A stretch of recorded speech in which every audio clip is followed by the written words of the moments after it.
Мајскиот дожд ја врати надежта на македонските земјоделци. По месеци неизвестност и страф од суша, природата конечно застана на страна на земјоделците. Мајскиот дожд кој падна во вистинскиот момент ја врати надежта за родна и стабилна година.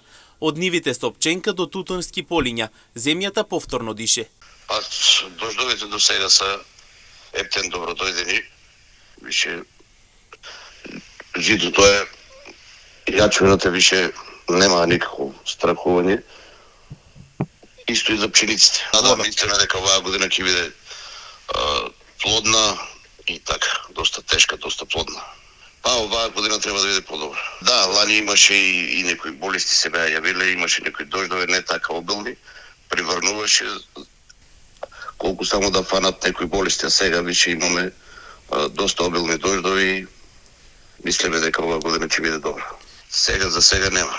Не, со житарицата више завршено сега, натака иде само жетва. И тутунарите од Карбинско радање засега задоволни од дождот, како што истакна и тие се надеваат на добар род. Врна, доволно врна. Дожд треба, нормално. Дожд треба сега, дожд треба, ако не за житари, за се треба дожд, за вода. Вода се дожд си е добро дојде. Инаку, според последните информации од синоптичарите, врнижи од дожд се најавени до крајот на месецот, а стабилизирање со температурите веќе од јуни. Согласно досегашните врнижи, земјоделците се надеваат за плодна година.